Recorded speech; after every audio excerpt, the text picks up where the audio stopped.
یہ جو محرم کے حوالے سے دیکھو، اسلام میں مرثیہ، میت پہ چیخنا چلانا سینہ پیٹنا، اس کی اسلام میں اجازت بولتے کیوں نہیں؟ نہیں۔ صحیح بخاری صحیح مسلم کی حدیث ہے، آپ صلی اللہ علیہ وسلم نے نوحہ کرنے والوں پر لعنت فرمائی ہے۔ نوحہ کسے کہتے ہیں؟ ہائے چلے گئے، ہائے یہ ہو گیا، ہائے یہ ہو گیا، ہائے یہ، اس کو کیا کہتے ہیں؟ نوحہ۔ اور اہل بیت پہ بھی نوحہ کرنا اسی طرح حرام ہے جیسے کسی عام شخص پر۔ حضرت جعفر طیار رضی اللہ تعالیٰ عنہ اہل بیت میں تھے یا نہیں تھے؟ یقیناً تھے۔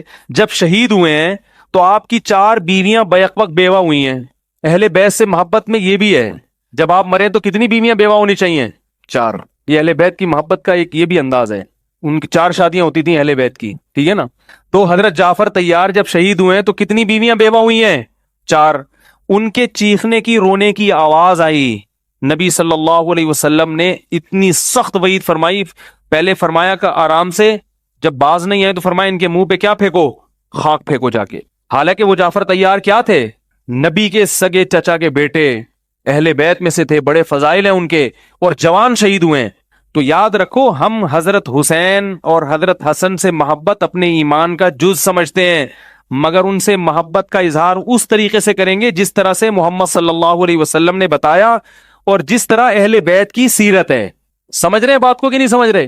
تو محرم میں مرثیے لگانا، ہائے ہوئے، چیخنا چلانا، یہ ہمارا مذہب نہیں ہے، اس سے ایوائڈ کریں۔ رکشے والوں نے بھی وہ مرثیے لگائے ہوئے ہوتے ہیں، بس والوں نے بھی لگائے ہوئے ہوتے ہیں، ہر جگہ لگے ہوئے ہیں۔ بہت افسوس کی بات ہے، مسلمان کو اس سے اجتناب کرنا چاہیے۔ رہا مسئلہ شیعہ حضرات کا، تو بھائی ان کا مسلک ہے، ان کو کرنے دیں، ان سے نہ الجھیں، بحث کسی سے کرنے کی ضرورت نہیں ہے۔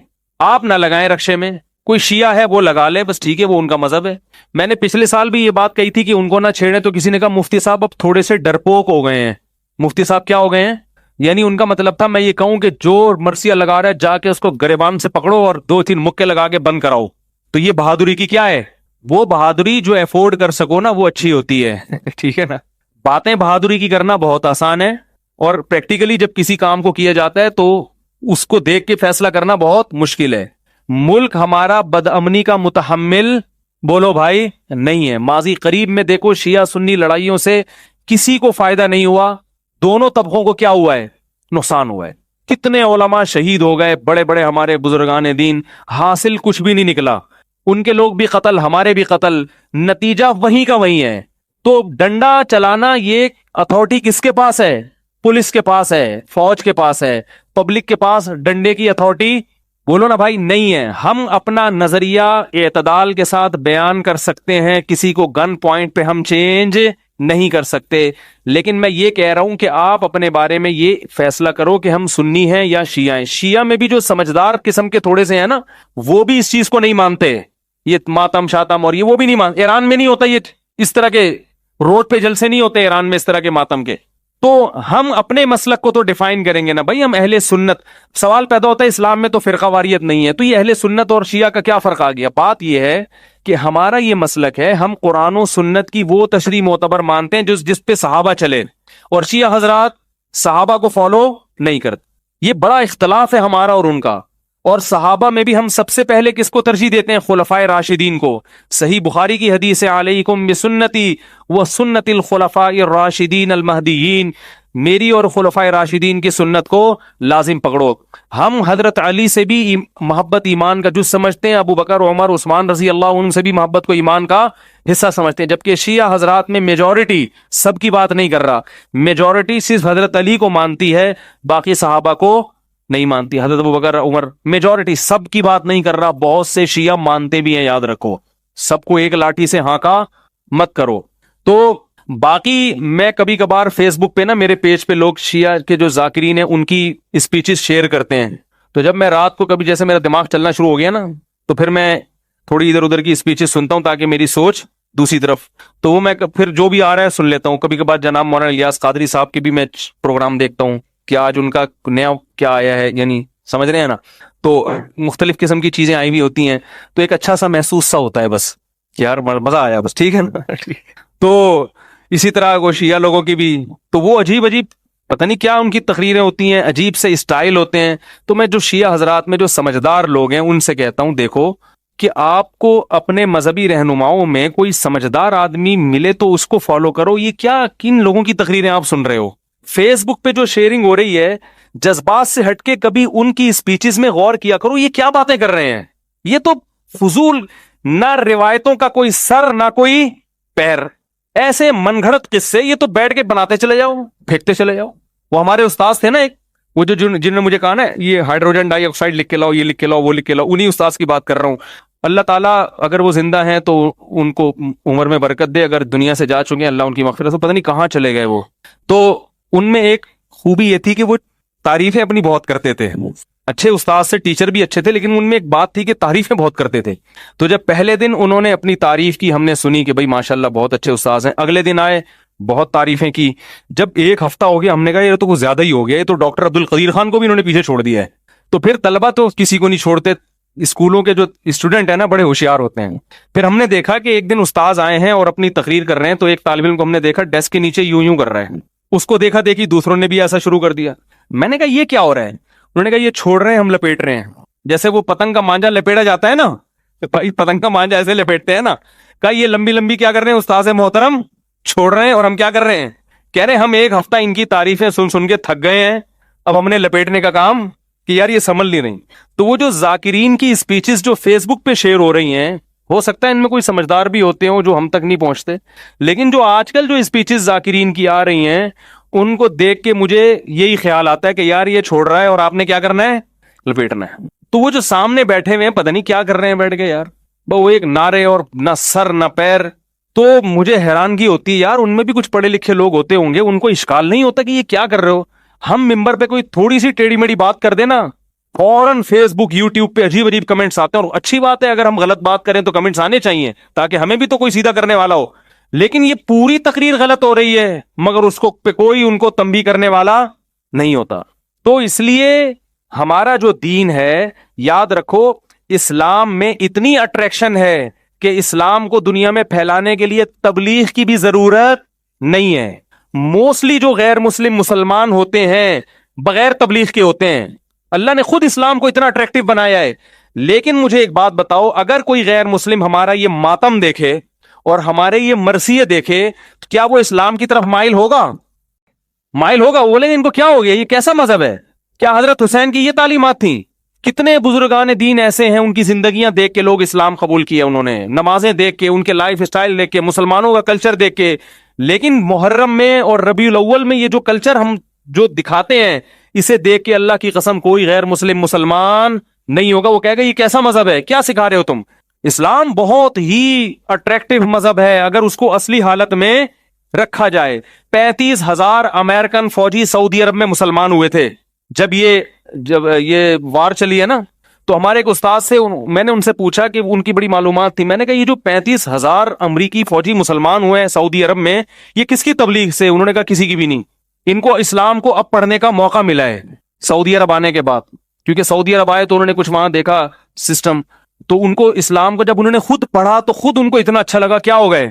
لیکن اگر وہ یہ پڑھیں گے یہ کالے کپڑے اور ماتم اور چھری اور چاقو اور دیگیں حلیم کی، یہ اسلام نہیں ہے میرے بھائی، یہ اسلام نہیں ہے. تو اس لیے پھر بھی میں کہتا ہوں جو کر رہا ہے ان کا مسلک ہے، ان کو کرنے دو. محبت سے اگر کسی کو سمجھا سکتے ہو تو سمجھا دو. خود اللہ کا واسطہ ان چیزوں میں نہ پڑو. ہمارے مذہب میں کوئی مہینہ منحوس نہیں ہے. اگر ہم کہتے ہیں اہل بیت پر ظلم ہوا اس مہینے میں، تو اہل بیت کی تاریخ اٹھا کے دیکھو گے تو کسی اہل بیت پر سفر میں ظلم ہوا، کسی پر ربیع الاول میں ظلم ہوا، کسی پر ربیع الثانی میں ہوا. پورے سال کسی نے کسی پہ ظلم اور کسی نے کسی عدل ہوتا رہے. کوئی ایک تاریخ بھی اسلامی تاریخ میں ایسی نہیں ہے جو بچی ہوئی ہو. تو کب تک مناتے رہو گے؟ کس کس کا دن منا؟ حضرت حسن کو جو زہر دیا گیا کیا یہ ظلم نہیں تھا؟ تو وہ دن بھی پھر نحوست کا منانا چاہیے. اور انبیاء کو شہید کیا گیا ہے بہت سارے دنوں میں، پیغمبروں کو شہید کیا گیا ہے. تو یہ ساری چیزیں غیر مسلموں سے آ رہی ہیں. ہمیں ان چیزوں سے کیا کرنا ہے؟ ربیع الاول میں بھی ہمیں شریفانہ طریقے سے زندگی گزارنی ہے. ایسا اب میں کہیں سے آ رہا تھا گاڑی تو دیکھا کہ وہ لبیک یا رسول اللہ کے نام پہ چند لوگ، سارے ایسے نہیں ہوتے. کسی بھی قوم کو میں سب نہیں، ہر جگہ کچھ اچھے لوگ ہوتے ہیں کچھ برے ہوتے ہیں. تو انہوں نے جناب راستہ روک لیا اور لبیک یا رسول اللہ کہہ کے ناچنے لگے. وہ جو گاڑیوں میں پھنسی ہیں برے طریقے سے، اس قدر کوفت ہوئی ہے ٹریفک بغیر اطلاع کے. جب ایسا کوئی ہوتا ہے تو ٹریفک کیا ہو گیا؟ پھنس گیا. ارے بھائی اتنی بڑی ٹینشن, اتنا بڑا عذاب کہاں سے نکلیں. میں اس وقت سوچ رہا تھا, اس وقت کوئی بیمار ہوا, کوئی عورت پریگنینسی میں ہے, اس کو ہاسپٹل لے کے جا رہے ہیں, کسی کو ہارٹ کا اٹیک ہوا, اس کو وہ تو لبیک یا رسول اللہ کے نعروں میں, اور کوئی گورا آ کے دیکھ لے, وہ بولے ہمارے ہاں تو ٹریفک جام بھی ہوتا ہے تو ہم لائن سے نہیں ہٹتے, اور تمہارے ہاں نبی کے نام پہ جب چاہو روڈ بلاک کر کے کھڑے ہو جاؤ. تو اسلام تو میرے بھائی مینجمنٹ سکھاتا ہے. اسلام آپ کو برباد ہونا یا مینجمنٹ کی جو یعنی نظام کو خراب کرنا, انتظام کو خراب کرنا, یہ اسلام کی تعلیمات تھوڑی ہیں. ایک طرف محمد صلی اللہ علیہ وسلم کی تعلیم ہے کہ تہجد کے لیے اٹھو تو اتنا آرام سے کہ بیوی کی آنکھ نہ کھلے, اتنا اہتمام کہ کسی کی نیند خراب نہ ہو, اور دوسری طرف آپ بھونپو لے کے پورے گھروں میں چڑھے ہوئے ہیں جناب, اور روڈ بلاک کیے ہوئے ہیں آپ نے. احتجاج اگر روڈ بلاک کر کے کرنا ہے تو اس کے پہلے ہی انتظام ہونا چاہیے. بھائی یہ آلٹرنیٹ راستہ ہے گاڑیوں کے نکلنے کا, یہاں سے یہاں تک فلاں دن کنٹینر لا کے رکھا جائے گا, ٹھیک ہے نا, اس کنٹینر میں اتنے لوگ ہوں گے, اور وہ اس طرح سے اتنا بڑا جلسہ ہوگا, اور پھر اس کا متبادل ایک دم لا کے لبیک یا رسول اللہ کے نام پہ سب کھڑے ہو گئے, اور ایک دم ایسی کی تیسی ہو. لوگ عشق رسول میں کر رہے ہیں, لیکن لوگوں کے پاس علم, میں ان کی نیتوں پہ شبہ نہیں کرتا, نیتیں سب کی عشق رسول ہی ہوتی ہیں, مگر عشق رسول کا اظہار نہیں آتا, کیسے کیا جاتا ہے, نبی نے کیا آداب سکھائے ہیں, یہ پبلک کو نہیں پتا, اور گائیڈ کرنے والے بھی نہیں گائیڈ کرتے, وہ بھی اپنی دکانیں چمکا کے بیٹھے ہوئے ہیں, ان کو اس سے ہوش نہیں ہے کہ کس سے کس عمل سے کس کو کیا تکلیف ہو رہی ہے. آپ صلی اللہ علیہ وسلم نے ایذائے مسلم کے مسلمان کو آپ کے کسی عمل سے تکلیف نہ ہو اس کا بے انتہا خیال. کے بھی تھائی لینڈ میں ایک جگہ مسجد ہے, وہ اذان دے رہے ہیں تو اتنی دور دور تک اذان کی آواز جا رہی ہے. میں نے ان لوگوں سے کہا, میں نے کہا بھائی اتنی زور سے اذان دینے کی ضرورت, بولو بھائی, نہیں ہے. تمہیں اگر مذہبی آزادی دے دی اس حکومت نے تو اتنا نہیں کہ آدھے ملک کو اپنی اذانیں سنانا شروع کر دو, اپنے محلے تک اذان کی آواز کو کیا رکھو. آزادی کا ناجائز فائدہ اٹھاتا ہے مسلمان. آپ کو ایک کافر ملک نے آزادی دے دی اذان دینے کی, تو اب تمیز سے اذان دے دو جتنا نارمل ہوتی ہے. جگہ جگہ جا کے نا مائک لگائے ہوئے ہیں روڈوں پہ بھی. ارے ان غیر مسلموں کو کیوں سنا رہے ہو اپنی اذان بھائی؟ پھر یقین کیا نکلے گا, وہ کمپلین کریں گے یار ہمارے آرام میں خلل ہو رہا ہے, اور مذہبی منافرت پھیلے گی. تو مسلمان تمیز سے چلتا, بولو نا, نہیں ہے. بس وہ سمجھتا ہے میں چونکہ اللہ کی کبریائی پورے ملک میں بیان کر رہا ہوں, اللہ کی توحید میں نے پورے بینکاک میں بیان کر دی, تو اللہ نے کب کہا ہے کہ میری کبریائی اس طریقے سے بیان کرو کہ پھر کل تم پر پابندیاں لگیں. اور چائنا میں مذہبی آزادی بہت تھی, وہاں جلسے شروع کر دیے لوگوں نے, ان جلسوں سے روڈ بلاک ہونا شروع ہوئے. چائنیز گورنمنٹ نے کیا کر لگا دی, پابندی لگا دی. تمیز سے کوئی کام ہی نہیں ہوتا ہم لوگوں سے. اللہ تعالیٰ حفاظت فرمائے. وتعاونوا علی البر والتقوی, اللہ کہتے ہیں نیکی کے کاموں میں ایک دوسرے کا تعاون کرو. یہ نہیں کہا کہ نیک لوگوں کا تعاون کرو, نا نا نا نا نا, علی البر. وتعاونوا البارین والمتقین نہیں کہا متقی لوگوں کے ساتھ تعاون کرو, نیک لوگوں کے ساتھ تعاون کرو, یہ نہیں کہا. تعاونوا علی البر, نیکی میں لوگوں کے ساتھ تعاون کرو. برا آدمی کام اچھا کر رہا ہے تعاون کرو, اچھا آدمی کام برا کر رہا ہے تعاون مت کرو. تو عمل کو ہم نے دیکھنا ہے. میں سمجھا پا رہا ہوں اپنی بات؟ عمل کو دیکھنا ہے. جیسا بھی یہ کام اچھا کر رہا ہے, بہت اچھا بھائی, بہت خاندانی, ویری گڈ. چائے کے خلاف تقریر کر رہا ہے, کام بات اچھی کر رہا ہے. چائے پی رہا ہے, کام اچھا نہیں کر رہا. تو اب یہ نہیں کہ دیکھو چائے کے خلاف تقریر کر, میں خود چائے پی رہا ہے, آئندہ میں اس کی تقریر پہ پابندی لگاؤں گا. آپ بولو چائے پی رہا ہے لیکن کم از کم ہمیں پلا تو نہیں رہا نا. ایک آدمی سٹا لگا رہا ہے, چرس پی رہا ہے, بیٹے کو منع کر رہا ہے بیٹا یہ اچھی چیز نہیں ہے, لوگوں کو منع کر رہا ہے میں بھگتا ہوا ہوں اچھی چیز نہیں ہے, تو آپ اپریشیٹ کرو گے نا. بولو گے بندہ خاندانی ہے, خود برائی کر رہا ہے لیکن وہ یہ نہیں چاہتا کہ, وہ چاہتا ہے خیر پھیلے. ایک لومڑی کی دم کٹ گئی جنگل میں, اس نے تقریر کی, لوگوں کو آ کے سمجھایا, جانوروں کو نا, اب لوگ جانور اس کا مذاق اڑاتے تھے, دم کٹی دم کٹی دم کٹی, بڑی پریشان ہوئی. اس نے لوگوں کو جمع کیا, وہاں جانوروں کو, لوگوں کو نہیں جانوروں کو جمع کیا. تو جانوروں کو جمع کر کے اس نے تقریر کی, اپنی لومڑیوں سے بھی خطاب کیا اور شیر گیدڑ سے بھی, بولو میری بہن بھائیوں خدا کی قسم دم کٹنے کے جو مزہ ہے تمہیں پتہ چل جائے, پیسے دے کے دم کٹواؤ تم. جب میری دم تھی اتنی ٹینشن ہوتی تھی, جہاں جاؤ کبھی کسی کے نیچے دم آ رہی ہے, کبھی اپنے پاؤں کے نیچے دم آ رہی ہے, کبھی میں بھاگ رہی ہوں تو کانٹوں میں دم پھنس گئی, ٹینشن لیس زندگی گزار رہی ہوں میں. تو یہ لومڑی جو ہے یہ زیادہ خیر خواہ ہے یا وہ لومڑی جس کی دم کٹ گئی اور وہ لوگوں کو خطاب کر کے, وہاں جانوروں کو خطاب کر کے کہہ رہی ہے دیکھو دم نہ کٹوانا, میں ایک روڈ کے پاس بیٹھی ہوئی تھی, لیٹی ہوئی تھی, ایک گاڑی آئی میرے دم کے اوپر سے گزر گئی, تم لوگ ہی حرکت نہ کرنا, میری تو کٹ گئی ہے, تم لوگ نہ کٹوانا کیونکہ دم کے بڑے فائدے ہیں. مکھیاں دم ہی سے ہٹائی جاتی ہیں, کیا خیال ہے؟ اور جانوروں کی زینت تو دم سے ہے نا, دم کٹے جانور کا تو قربانی بھی نہیں ہوتی. تو یہ والی لومڑی اچھی ہے نا, جو کہہ رہی ہے چلو میرے ساتھ جو ہو گیا ہو گیا, میں اپنی قوم کو اس برائی میں نہیں دیکھنا چاہتی. تو اگر ایک آدمی میں برائی ہے لیکن وہ اپنی قوم کو اس برائی سے بچا, وہ کہہ رہے چلو مجھے لت پڑ گئی اس غلط چیز, سٹے کی لت پڑ گئی, چرس کی لت پڑ گئی, ہیروئن کی مجھے تو پڑ گئی, لیکن میری قوم کے لوگوں تم یہ لت نہ پڑنے دو, تو یہ چرسی خدا کی قسم بہت اچھا چرسی ہے, اس چرسی کو ایوارڈ ملنا چاہیے. کیا خیال ہے؟ لیکن لوگ کیا کہتے ہیں, نہ یہ کیوں خود کیوں پی رہا ہے, جب دوسروں کو منع کر رہا ہے خود کیوں پی رہا ہے. تو وہ ہاں جو خود بھی نہ پیے وہ اور اچھا ہے. علماء کہتے ہیں اگر آپ کسی برائی سے نہیں بچتے تو بھی لوگوں کو روک سکتے ہیں اس سے. یہ جو قرآن میں آتا ہے نا کہ لما تقولون ما لا تفعلون, ایسی بات کیوں کہتے ہو جس پر خود عمل نہیں کرتے, اس آیت کا مطلب یہ ہے کہ ایسی بات کا دعویٰ کیوں کرتے ہو جس پر عمل نہیں کرتے. یعنی آپ میں ایک نیکی ہے نہیں اور آپ دعوے کر رہے ہو, سمجھ رہے ہیں, شو یہ کر رہے ہو کہ میں بہت اچھا ہوں, حالانکہ وہ آپ میں نیکی ہے نہیں. ایسے لوگ ملیں گے آپ کو مارکیٹ میں, وہ ایسی چیزوں کے دعوے کریں گے. اس آیت کا شان نزول بھی ہے, صحابہ نے کہا جہاد فرض کیوں نہیں ہوتا, ہم جب جہاد فرض ہوا تو پریشان ہوئے بعض صحابہ, تو اللہ نے کہا ایسی چیز کا دعویٰ کیوں کرتے ہو جس پر عمل نہیں ہو سکتا. تو باتیں اتنی کرو, بڑے بڑے دعوے مت کرو. دعویٰ کرنا برا ہے کہ ایک چیز آپ میں ہے نہیں اور لوگوں میں شو مارنے کے لیے, لیکن اگر ایک برائی آپ میں ہے تو آپ لوگوں کو اس سے روک سکتے ہیں, کیونکہ بہرحال وہ برائی پھیلے گی نہیں. آپ اگر خدا نخواستہ ایڈز کے مریض ہیں تو آپ یہ نہ چاہیں کہ دوسروں کو بھی ایڈز لگے, اس سے روکیں گے, بھائی میرا جھوٹا نہ پیو, میرے ساتھ زیادہ عید ملنے کی کوشش مت کرو, میرے سانس سے بھی دور رہو. تو یہ اچھی بات ہے, چلو آپ برائی میں ہو, دوسرے کو تو بچا رہے ہو نا برائی سے. ڈاکٹر کتنے سگریٹ پی رہے ہوتے ہیں, لوگوں کو منع کرو بھائی سگریٹ نہ پیو. اب آپ نے ڈاکٹر ایک رکھ کے چماٹ لگایا, خود کیوں پی رہا ہے, مجھے منع کر رہا ہے, کہ ٹھیک ہے بھائی پی لے, تو بھی پی لے, جو کھانسی مجھے ہے, جو ٹینشن مجھے, تجھے بھی ہو جائے گی وہ. تو جو اچھا کام کر رہا ہے اس کو پروموٹ کریں, اپریشیٹ کریں, ویل ڈن, بہت اچھا بھائی, اڑو بچوں زبردست. آخر میں کان میں جا کے پوچھ لیں خود بھی پیتے ہو گیا ہاں پیتا ہوں, چلو یار ویسے نہ پیو, دیکھو جب دوسروں کو روک رہے ہو تو خود تو بچو نا, لیکن میں دعا کرتا ہوں اللہ چھڑوا دے. لوگوں کے سامنے ذلیل نہ کرو اس کو, یار چلو خود بھی بچا کرو. دیکھو مولوی صاحب آپ نے اس دن چائے کے خلاف تقریر کی تھی, خود چائے پیتے ہوئے اچھے نہیں لگ رہے آپ, ایسا کرو گے کیونکہ میں نے چائے چھوڑ دی تھی, پھر کم وقت شروع ہو گئی ہے. یہ لوگوں نے شروع کروائی ہے, 1 سال میں نے چائے چھوڑی ہے کیونکہ چائے اچھی چیز نہیں ہے. پھر لوگوں نے جہاں جا رہے ہو چائے, جہاں KPK میں جاؤ تو وہ تو دنیا چھوڑ دیں گے, وہ چائے نہیں چھوڑتے اور پلانا نہیں چھوڑتے. پھر وہ ان کو منع کرو تو پھر وہ نسوار, پھر وہ ان کو منع کرو تو پھر لسی, وہ پھر اور بھاری ہو جاتی ہے, تو مجبوراً پھر سٹے لگا پھر عادی بن گئے. اب دوبارہ کوشش میں لگے میں چھوڑنے کی. تو آپ اپریشیٹ کرو, چاہیے نا. تو جو سگریٹ پی رہا ہے لوگوں کو منع کر رہا ہے, بولو نہ پیو یار, تم بھی پی رہے ہو, دوسروں کو منع کر رہے ہو, لوگ بچیں گے نہیں اس سے. تو لیکن ذلیل نہ کرو اس کو, اچھا کام جو کر رہا ہے کرنے دو اس کو. کشمیر تو حکومت کا بھی یہی جو اصل بیان لے کے چلا تھا, حکومت بھی جو اچھے کام کر رہی ہے اس کو تمیز سے کرنے دو, ٹھیک ہے نا, کیڑے نہ نکالو اس میں. کشمیر میں مسلمانوں کے ساتھ زیادتی پر ہم نماز میں قنوت نازلہ پڑھ سکتے ہیں, بالکل پڑھنی چاہیے. مودی کا نام لے کے اس کمبخت کے لیے بد دعا کریں نمازوں میں. نئے سال 1441 کو سیلیبریٹ کر سکتے ہیں, کیونکہ سیلیبریٹ نہیں کریں بھائی, کشمیر بھائیوں کے لیے دعا کرنی چاہیے. کیوں نہیں کرنی چاہیے بھائی؟ کچھ لوگوں کا کہنا ہے کہ امام کو معاوضہ لینا جائز نہیں ہے, کیونکہ حضور صلی اللہ علیہ وسلم نماز پڑھانے کا معاوضہ نہیں لیتے تھے. امام کو چاہیے کہ وہ نماز کے علاوہ کام کرے.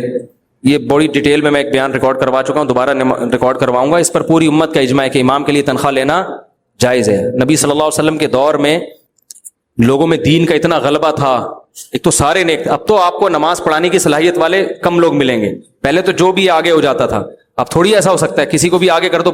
کل ایک مسجد میں نماز پڑھی, اتنی خوبصورت مسجد, کروڑوں روپے اس پہ خرچ ہوئے, امام کی تلاوت سنی تو ہم نے کہا یار یعنی ذرا بھی تجوید نہیں ہے, ذرا بھی. میں نے کہا مسجد پہ اتنا پیسہ خرچ کر دیا, تو امام کم از کم ایسا تو لاتے ہیں نا جس کو پڑھنا تو جانتا ہو. تو اب ظاہر ہے جو باصلاحیت آدمی جب آپ رکھیں گے تو 5 ٹائم نمازوں کے لیے اس کو اپنے آپ کو فارغ کرنا پڑے گا. اور پہلے زمانے میں لوگ خیال کیا کرتے تھے اماموں کا, آج کل پبلک خیال نہیں کرتی. عید بقرعید پہ بھی میں نے دیکھا ہے اب لوگ امام کے گھر میں ہدیہ نہیں بھیجتے. ہمارے بچپن میں تو عید کے میں کیا آپ بھیجنا شروع کرتے ہیں. ایک مثال دے رہا ہوں کہ پہلے زمانے میں ہم دیکھتے تھے اپنے بچپن میں عید کے, بھائی امام تو سب کا ہے نا, تو عید کے دن لوگ کوئی کھیر بنا کے لا رہا ہے کوئی, تو بھائی امام صاحب. اب تو وہ بھی ختم, ہر آدمی اپنا اپنا, مجھے میرے گھر نہ بھیجیں, میں نہیں کھاتا اتنا, میں میٹھا ویسے نہیں کھاتا. تو ایک مثال دے رہا ہوں, وہ بھی ختم. تو ظاہر ہے اس کو تنخواہ بھی نہیں ملے گی, تو وہ پھر وہ چوریاں کرے گا یا کیا کرے گا وہ, تو یا تو کوئی وہی انگلی توڑنے والی بات ہے آلٹرنیٹ کچھ نہیں بتا رہے, انگلی توڑ رہے ہیں کہ اس کو تنخواہ نہ لو, تو انگلی مت توڑیں. فرینڈز کرکٹ کلب نام ہے, اس کو وہی رہنے دیں. بیوی کے پاس سونا ہو تو کیا اور اس کی زکات جیا کر سکتا ہے اس کی اجازت سے, اور شوہر کے پیسے کس کو بنا بغیر دے سکتے ہیں؟ شوہر کے پیسے کسی کو بھی اس کی اجازت کے بغیر نہیں دے سکتے. آج کل خواتین شوہر کی پینٹوں سے پیسے نکال دیتی ہیں. ایک خاتون کو میں نے منع کیا, نہیں, وہ کہہ رہی ہمارے لیے تو کما رہا ہے, یہ ہمارے ہی تو ہیں, یہ تو ہمارا حق ہے, یہ جائز نہیں ہے. عورت شوہر کے مال کی, جیسے اس کی پینٹ کی محافظ ہے نا, استری کر کے رکھا ہوا ہے, کوئی چوری نہ کر لے, تو پینٹ کے اندر جو ہے اس سے زیادہ حفاظت کرو. یہ چوری ہے, یہ غلط ہے, ناجائز ہے. ہاں وہ ایسا کنجوس شوہر ہے کہ آپ کا ضروری نان نفقہ بھی نہیں دیتا, کھانے کو ہی نہیں دے رہا, پھر چوری کر سکتی ہیں. کم وقت دے ہی نہیں رہا, بیٹھے ہوئے صبح ناشتے میں بھوکے, ایسے کنجوس آدمی کی پینٹ سے خاتون پراٹھے کے پیسے نکالیں, انڈا پراٹھا مکھن جو متبادل ناشتہ ہے وہ نکال کے باقی پیسے واپس پینٹ میں ڈال دیے. اور اگر آپ کا خیال ہے کہ 1 مہینے تک ناشتہ نہیں دے گا تو 1 مہینے کے رکھیں, اگر 1 سال تک نہیں دے گا تو 1 سال تک پھر اسی سے ناشتہ کریں, آپ کے لیے حلال ہے انشاءاللہ. جائز ہے, ظاہر ہے, وہ تو شوہر کی ذمہ داری ہے نا ناشتہ کرانا. کم وقت ناشتہ بھی نہیں کرا رہا تو پھر تو اپنا حق تو لے سکتے ہیں نا. اب خواتین ایسا نہ ہو پینٹ کی بیڑا غرق کر دیں شوہروں کی. اکثر شوہر تو اتنا تو خرچہ کرتے ہی ہیں بھائی, کوئی یہ بھی نہ کر رہا ہو تو پھر لے سکتے ہیں, یہ حدیث سے ثابت. ویسے تو شہرت حرام ہے, پر اگر شرط حرام ہے, دوستوں میں جس سے محبت بڑھتی ہو, نہیں شرط لگانا حرام ہے, چاہے محبت بڑھے یا نفرت. بندہ کو جو والد حضرات اپنے لڑکوں کے ساتھ اپنے کاروبار میں لگاتے تھے ان کو ان کا حق نہیں دیتے, اب بچے اپنی شرم کی وجہ سے ان کا حق نہیں ہوتا. بھائی یہ مسئلہ میں بعد میں ریکارڈ کرواؤں گا, پہلے بھی کئی دفعہ ریکارڈ کروا چکا ہوں. اپنی یہ کیا لکھا ہوا ہے, تصاویر بنانے کا کیا حکم ہے؟ میٹڈ تصاویر, ڈیجیٹل تصویر کا تو اختلاف ہے, بہت سے علماء اس کو تصویر نہیں کہتے, پرنٹ تصویر وہ جائز نہیں ہے. جو طلبہ بالغ ہو چکے ہیں شادی کرنا چاہتے ہیں, جبکہ ان کے ساز اور والدین کہتے ہیں کہ پہلے اپنی پڑھائی مکمل کر لو, شادی سے کسی کا باپ نہیں آپ کو روک سکتا بشرطے کہ اپنے خرچے پر کر رہے ہو. صحیح ہے نا, آپ کے باپ کو شادی سے روکنے کا رائٹ بولو بھائی نہیں, کیونکہ یہ باڈی کی ریکوائرمنٹ ہے, یہ آپ کا بیسک بنیادی انسانی حقوق میں سے ہے کہ نہ آپ کو کوئی کھانے سے روک سکتا ہے, نہ آپ کو کوئی شادی سے روک سکتا ہے, نہ لڑکی کو نہ لڑکے کو. کسی کے آج تک کوئی ایسا باپ پیدا اللہ نے نہیں کیا. جو ہو رہے ہیں وہ پیدا تو ہوئے ہیں لیکن وہ ویسا بن نہیں رہے جیسا اللہ نے پیدا کیا تھا ان کو. سمجھ رہے ہو نا؟ تو باپ کو چاہیے اپنے حقوق کا اپنے دائرہ کار متعین کریں, میں بیٹے پر کہاں تک آرڈر چلا سکتا ہوں کہاں تک نہیں. 6 سالہ محمد ابو بکر ابن نعمان بہت بیمار ہیں, دل سے دعا اللہ شفا عطا فرمائے. سیوریج کے حوالے سے اہلیان علاقہ نمازی حضرات سب نماز کے بعد باہر جمع ہو جائیں. آئیں, یہ تو پہلے اعلان کرتے بھائی. یہ جو ہمارا نارتھ کراچی ہے, بلکہ پورا کراچی یہ بھنگی خانہ بنا ہوا ہے, پتہ نہیں چل رہا اس کا ذمہ دار ہے کون, کس کے گھر کے باہر جا کے بیٹھیں, کہاں دھرنا دیں, ہے کون, وہ نکالو باہر. تو وزیر اعظم سے گزارش ہے صرف یہ بتا دیں کراچی میں یہ جو گٹر لائنیں ابل رہی ہیں, کچرا کنڈی جگہ جگہ اور غلاظتوں کے ڈھیر, ہر گھر میں بچے, میرے جتنے بچے ہیں ماشاءاللہ اللہ اور برکت دے ان میں, سب بیمار پڑے ہوئے ہیں اور ہر گھر کا یہی حال ہے. میں نے آج ڈاکٹر صاحب سے پوچھا, میں نے کہا ایک بچہ لیٹا, پھر دوسرا, پھر تیسرا, پھر چوتھا. ماشاءاللہ اللہ نے 13 بچے مجھے دیے, کیونکہ میں یہ فیملی پلاننگ کا قائل نہیں ہوں, اور اس کی وجہ سے گھر میں رونق ہے, خوشیاں ہیں, گھر جاتے ہیں دل باغ باغ ہو جاتا ہے. ہاں 13 بچے ایک ہی عورت کے کھاتے میں ڈالو گے پھر وہ ٹینشن ہے بھائی. ایک ہی سائز کے 13 بچے, تو ظاہر ہے وہ یہ آپشن بھی شریعت نے دیا ہے, مختلف سیکشن ہیں, ٹھیک ہے نا, کچھ وہاں ہیں, کچھ وہاں ہیں, کچھ وہاں ہیں. اور اگر کسی خاتون کے 13 ہو بھی جائیں تو وہ اکٹھے نہیں ہو جاتے, 13واں بہت بڑا ہو چکا ہوتا ہے جب 13واں پیدا ہوتا ہے, پہلا بہت بڑا ہو چکا ہوتا ہے. تو یہ اتنا بڑا مسئلہ نہیں جتنا فیملی پلاننگ والوں نے بنا دیا ہے. تو خدا کی قسم بچوں سے بہتر انٹرٹینمنٹ ہے نہیں, بچوں سے بڑی ڈپریشن کا علاج کوئی نہیں ہے. بچوں سے نیٹ پہ بچوں کی ویڈیو سرچ کر لو, ایسا مزہ آئے گا, وہ حالانکہ دوسروں کے بچے ہیں. جب اپنے بچے حرکتیں کریں, ہر بچہ ایک نیا سائنسدان بن کے پیدا ہوتا ہے, نئی حرکتیں کر رہا ہوتا ہے, تو عجیب عجیب باتیں کر رہا ہوتا ہے, انٹرٹینمنٹ ہے, فل تفریح. بچے ہوتے ہیں تو گاڑی رکھنے کا بھی مزہ ہے, نہیں گاڑی میں بچوں کو ڈال کے گھمانے پھرانے لے کے جاؤ, تفریح کا مزہ, پکنک کا مزہ, عید الفطر کا مزہ, بقرعید کا مزہ, رمضان کا مزہ تو ہٹو بچوں, رمضان میں مزہ ہی اس گھر میں آتا ہے جس میں فیملی ہو, بچے ہوں. تو یہ تمہیں یہودیوں نے تمہاری زندگی برباد کر دی, سکون برباد کر دیا. کتے بلی پال رہے ہو گھروں میں جا جا کے تم سکون کے لیے. گوروں کو دیکھو, ہر گھر میں بندر ملے گا آپ کو, کتے ملیں گے. میں نے گورے دیکھے کم بخت بندروں کے پیمپر چینج کر رہے ہیں. ارے تجھے اپنے بچے کے پیمپر چینج کرتے ہوئے تو تکلیف ہو رہی ہے, اور بندروں کے تم پال پال کے ان کے بندر انسان سے اچھا تھوڑی ہوتا ہے, جو انسان کا بچہ جو خوشیاں دیتا ہے. پھر بڑے ہو کر آپ کا دست و بازو بنیں گے, سینہ تان کے محلے میں پھرو گے, اتنے جوان بیٹے. سندھ میں ایسا ہوتا تھا, اندرون سندھ, جب بیٹے جوان ہوتے تھے نا تو کوئی جیسے کسی سندھی کے پاس آیا دھمکی دی تو وہ کہتا تھا ہمارے بیٹوں نے بھی پگڑیاں باندھ لی ہیں, یعنی بڑے ہو گئے ہیں, اب ذرا ہلکا ہاتھ رکھ. تو ڈرتے ہیں بھائی, اب تو اس کے بیٹے جوان ہو گئے ہیں, تو بزنس کو بھی بڑھائیں گے, ملازمت میں بھی ساتھ دیں گے. اور محبت جیسی بیٹے سے باپ کو ملتی ہے, بیٹیوں اور بیٹے سے, خدا کی قسم یہ محبت اللہ نے اس کائنات میں پیدا کی نہیں ہے. ایسی محبت, جنازے پہ سب سے زیادہ اولاد روتی ہے,